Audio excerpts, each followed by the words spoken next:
টিটু এটা সব কামড়াইছে, কাটি বলতেছে। চিংড়ি মাছের কাটতেছে। খাচ্ছিস না তুই? তুই এটা খাচ্ছিস? সব কেটে কেটে ফেলতেছে, নিচে ফেলতেছে।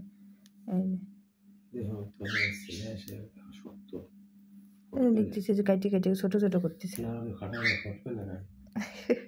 না আমি উঠে নিয়ে যাবানি, একটু খেলতেছে। কাটার কিছু পায় না, এরা একটু কাটলে দাঁতের ওই ঠোঁটের এটা ধার হয়। যা এটা আসবে বলে ওদিকে বসে পড়ে রয়েছে।